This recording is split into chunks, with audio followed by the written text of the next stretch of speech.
Nakanyamuneza kenshi inshuti bagenzi mudukurikirana kuri Yakos TV gusubira guhura namwe muri kino kiganiro kuziko niko hatunga Imana ngiye kukibashikiriza kaze nkuko mumenyereye rero muri kino kiganiro turaha ijambo umutumire canke abatumire tuba twarose bakatuganirira ku bibazo bimwe bimwe biba bijanye n'ubuzima babayemo canke ubuzima bwo mu kibano n'ubuzima bwo mu gihugu. Hanyuma rero no musi tutarandiriye tugiye guhagarara ku kibazo kijanye n'ibintu dukunze kumva abantu benshi bavuga vyitwa ibiyayuramutwe. Mbega ibiyayuramutwe nibiki? Ibiyayuramutwe bivyonona iki mu buzima bw'umuntu mu kibano ndetse naho agendera. Hanyuma rero ntarandiriye nkuko mubibona turi kumwe n'umutumire wanje ngaha agiye kudufasha kwishura bino bibazo. Ni umwigisha murezi yitwa Patrice Ntahonigeza. Patrice mwaramutse? Mwaramutse ko. Kaze mu biganiro cyacu kuziko. Murakoze cyane. Ego tutarandiriye rero Patrice mwebwe musanzwe muri umwigisha murezi. Iyo bavuze ibiyayuramutwe ni jambo dukunze kumva kenshi. Mbega mwebwe muri tahura gute? Iyo bavuze ibiyayuramutwe tumva ibinyobwa umuntu anywa umutwe ugacuyayuka. Iyo mvuze ko uyayuka nukuvuga ko arata ubwenge ugasanga yahinduye ingendo uko yahora ameze agahindura inyifato yamuratekereza ugasanga yacitse umuntu w'umuguruguru uca usanga ari nk'umuntu arinda nukuvuga ashobora guhagarara ni kwicumu akarihonyora akarengana. Ego murakoze cyane. Mbega tubandanije ni ibiki bituma abantu bihereza mwe n'ivyo binyobwa? Iyo uriko urabiraba canke ubumviriza iyo waronse akanya kumviriza be nabo bantu wumva bavuga ko ari kugira biha amahoro y'ibibazo kanaka bagize. Hariho n'abandi babigira kubera ingeso kugira ngo baryoherwe tout simplement. Ingeso mushatse kuvuga vya bindi twitaga kuko tuvuze ingeso haba hariho nk'umuntu yamenyereye kwamaryoherwa nukuvuga abashatse rero kuguma muri ubwo buryohe. Ibiyayuramutwe hariho bavuga ngo inzoga z'umurengera amatabi na vya bindi bita urumogi. Ivyo bintu rero nivyo iyo umuntu yabifashe aca mushatse kuvuga ko ayo mahoro yaronka iyo yafashe mwe n'ivyo binyobwa rero. Iyo yafashe be n'ivyo binyobwa nukuvuga uwe muri we abakeneye kuronka amahoro. Ariko ayo mahoro tuvuga si yandi nkigiye dushitse mu rusengero uza wumva padiri ngo ndabahaye amahoro abaririmbyi hajya ukaza wumva ngo amahoro nyene avuye ku mukama bo musayo baba bakeneye. Wewe abakeneye kuwumva mu mubiri we umunezero nivyo abakeneye. Mbega mwebwe musanzwe muri abarezi mujejwe ibanga ryo kurera inyuma y'abavyeyi bakurikirana umwana kuva kuziko gushika bamubashikirize mwebwe kwishure namwe musanzwe mufise ibanga ryo kurera.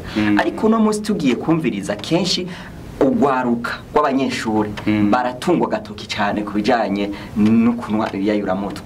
Aho ngaha muhavuga ku iki mwebwe?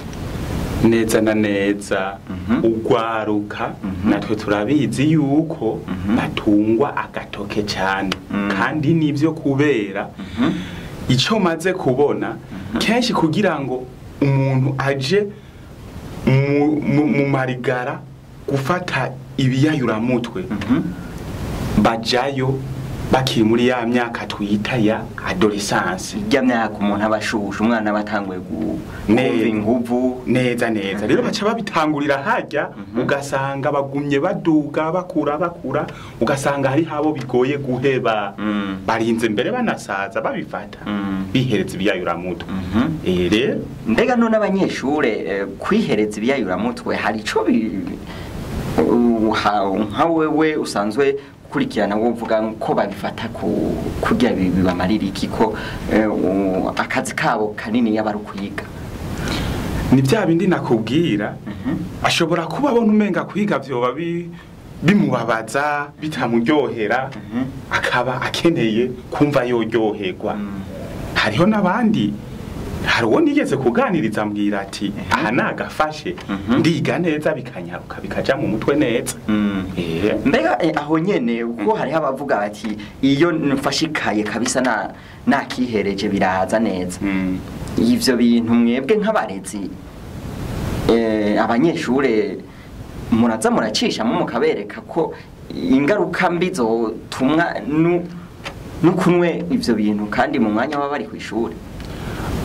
Ivyo mu gihe baba bari kw'ishure wanashima muri programme yabo ubushikiranganje bw'indero inyigisho nk'izo bwaraziteguye murazitanga rero. Inyigisho zisanzwe zihari nta mwana yovuga ngo ntiyamenye ingaruka mbi zavyo.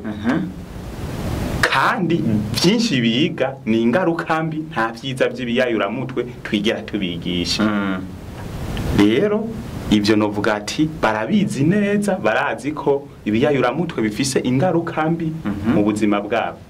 Ego. Mbega none tubandanije n'ikiganiro cacu murashobora kutubwira tuvuze ku biyayuramutwe nk'uko ikiganiro cacu gihagaze ngaho nyene hari ingaruka zoba donc ziza ku muntu yanyoye ivyo biyayuramutwe kubijanye n'iterambere ry'ubwa mbere n'iterambere ryaho agendera donc ingene ico nacyumvise kigeze ngaho.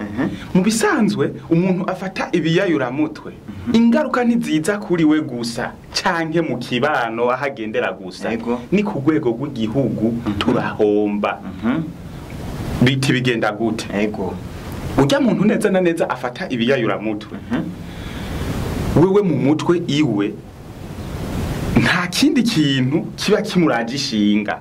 Wewe no kuvuga ko nk'ubu nimba avyutse programa ziwe arafise akanya nimba avyutse agafata utwo tuyayuramutwe izindi programa wo bafise nimba duheze no kuja kuraba babandi bagenzi biwe bamwe basangiye irigara kugira ngo batozanye imitwe y'ukuntu baja kurondera yandi mafaranga yo kugura utundi kuko ntibaturonka ku buntu burya. Aho nari nk'umunyeshure n'ishure yasivye yahevye. Ugasanga yanaguhenze ngo yagiye kw'ishure cyangwa uri nk'umuvyeyi kumba atariyo yaroye ugasanga yibereye muri ako karigara yibereye nk'ahantu mu duti. Ego tukiri ngaho nyene turabizi ko bimwe na bijya binyobwa iyo bija hose bigurwa amafaranga neza nko kugwaruka kw'abanyeshure amafaranga ava he.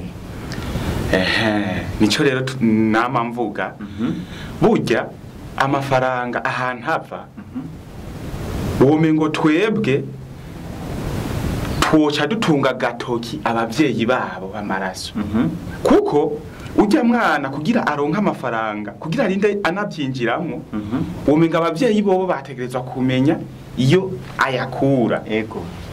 Rero kugira ngo nibaza kugira ngo bigende neza abavyeyi boza barabakurikirana cyane niko no bivuga.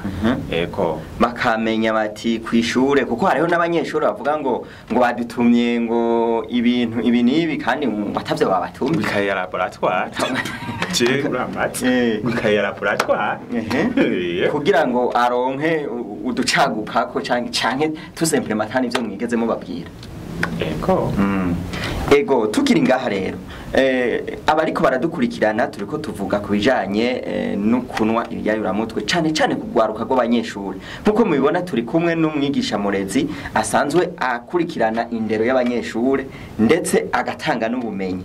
Hanyuma rero kubadusamiye hagati twariko turavuga kubijanye n'ibi binyobwa vyitwa ibiyayuramutwe. Dusogeze twegere mu mpera z'ikiganiro.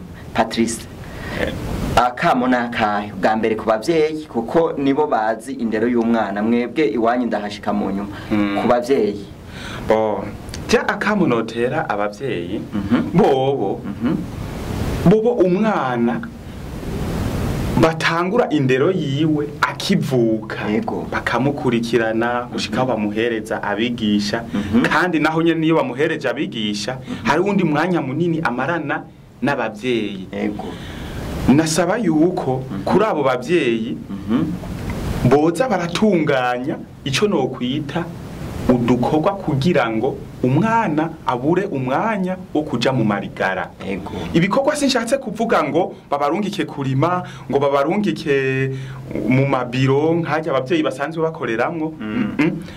Ubundi ibikorwa muhira nasanze biba ari byinshi. Urashobora kumuha agaprograma ati hari udukorwa utunuta hari nki mu gihe hari mu buruhuko. Ubundi bwo programme z'abanyeshure nuko benshi ava ku ishure akaruhuka hama gasubira akiga, muri ico gihe rero bakamukurikirana cyane. No kuvuga umuvyeyi abwirizwa kumenya ibijanye n'umwana we vyose neza. Ego, hanyuma namwe barababashikirije.